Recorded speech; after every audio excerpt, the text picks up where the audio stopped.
Assalamualaikum warahmatullahi wabarakatuh. Bismillahirrahmanirrahim. Walhamdulillah. Wassalatu wassalamu ala rasulillah. Wa ala alihi wa sahabatihi wa man tabi'a sunnatahu wa jama'atahu min yaumi hadza ila yaumin nahdah. Amma ba'd. Muhibbin muhibbat, nahdin nahdiyat yang kami banggakan.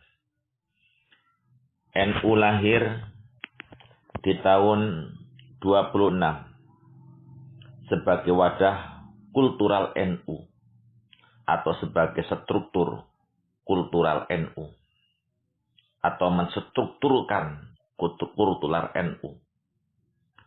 Maka hikmah NU meneruskan kultural para sepuh-sepuh yang mengawali karena lahirnya NU diawali daripada pergerakan-pergerakan kultural NU, yaitu pergerakannya adalah hikmat kepada masyarakat. Apa yang menjadi landasan kultural yang kemudian menjadi landasan struktural di Jam'iyah Nahdlatul Ulama, yaitu khairun nas anfa'uhum linnas. Inilah yang dilakukan oleh guru-guru kita, oleh mbah-mbah guru-guru kita, dan oleh pembawa Islam ke negeri Jawa dan Indonesia, yaitu oleh Wali Songo. Melalui pergerakan, dari pergerakan yang paling kecil sampai ke pergerakan yang besar, dan pergerakan yang kontinu dan terus-menerus, sehingga hikmah NU ini bisa dirasakan, yang kemudian menjadi falsafah kehidupan bagi masyarakat Indonesia. Bagaimana NU hikmah dalam sumbangsih mencerdaskan bangsa, dari mulai non-formal kepada yang formal, diawali dari pinggiran sampai ke perkotaan. Kita tahu di seluruh pelosok kampung dan di seluruh keramaian kota, orang-orang NU mengajarkan alif fathah A, alif kasroh I, alif doma U, A, I, U. Kemudian di perkotaan diajari alif kasroh I, alif fathah A, alif kasroh I, nun sukun N, I-A-I-N.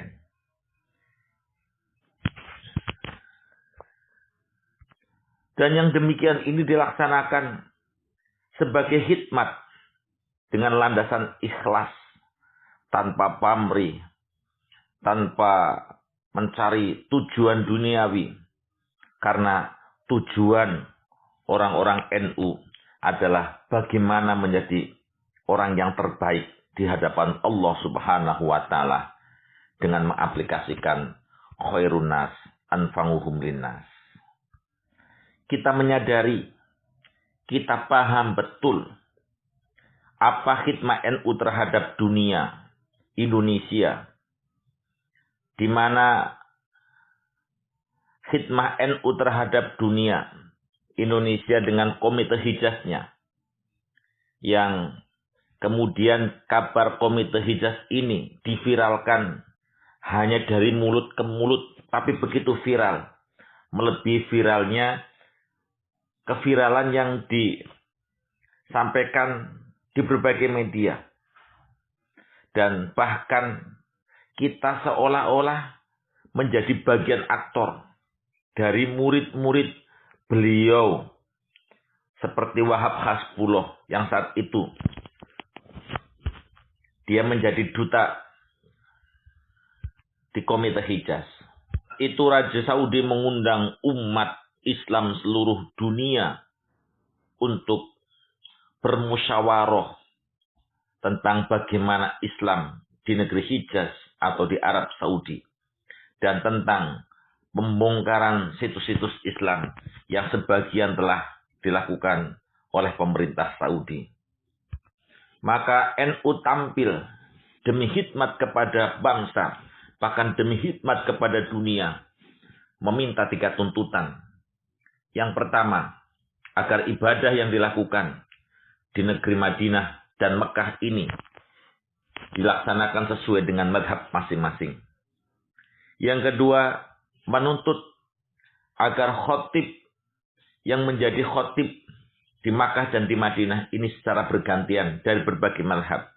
Misal, minggu sekarang Hambali atau Hanabilah, minggu yang kedua Syafi'iyah, yang ketiga Malikiyah, yang keempat Hanafiyah. Dan yang terakhir, NU meminta agar makom Rasulullah, makom Abu Bakar, dan makom Umar tidak digusur. Karena sebagian makom-makom yang ada di Makkah sudah diratakan. Sudah tidak ada situs lagi. Dari 3 tuntutan ini, Raja Arab Saudi mengiyakan hanya 1 yang diiyakan. Yaitu tentang tidak digusurnya makom yang mulia. Yang di dalamnya ada jasad yang mulia. Makom Rasulullah Sallallahu Alaihi Wasallam beserta 2 sahabatnya yang tercinta.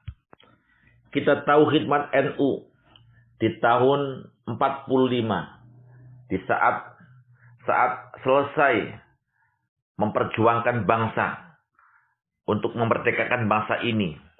Maka dengan tegas panjenenganipun Syekh Hasyim Asy'ari menfatwakan resolusi jihad untuk seluruh kaum Nahdiyat melawan bangsa asing yang merongrong tentang kemerdekaan bangsa ini. Ini juga bukan khidmat yang teori, tapi memang khidmat NU yang dilakukan untuk bangsa. Kenapa demikian? Karena kita ini orang Indonesia yang beragama Islam. Kita ini bukan sekedar orang Islam yang berada di Indonesia. Saya ulangi, kita adalah orang Indonesia yang beragama Islam. Dan bukan hanya sekedar orang Islam yang berada di Indonesia. Jadi hal ikhwal yang mengancam, yang ingin menggulingkan bangsa ini, yang ingin menghancurkan NKRI ini, maka Nahdiyin, Nahdiyat, orang-orang NU melalui Jamiah Nahdlatul Ulama tanpa pamrih, tanpa disuruh, tanpa apapun intrik-trik yang lain, tampil untuk menyelamatkan bangsa, mendampingi agar NKRI tetap utuh dan jaya.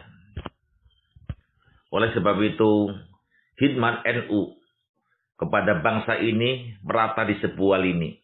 Di tingkat bawah ada para kiai-kiai kampung yang terus-menerus mengajari anak-anak kita. Di tingkat pendidikan, para kader-kader terbaik dari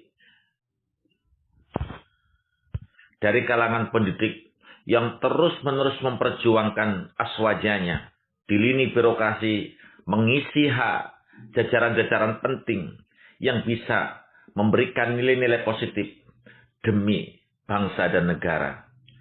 Apa yang dilakukan NU adalah sebagai realisasi dari ad-dinu an-nasihah. Qulna liman qala lillah wa li kitabihi wa li rasulihi wa li a'immatil muslimin wa ammatihim.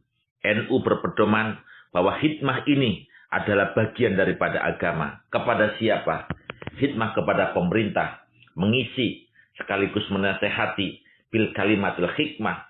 Hikmah kepada masyarakat, membimbing agar mereka semuanya, baik rakyat ataupun pemerintah, bisa menyadari kesalahan dan bertobat.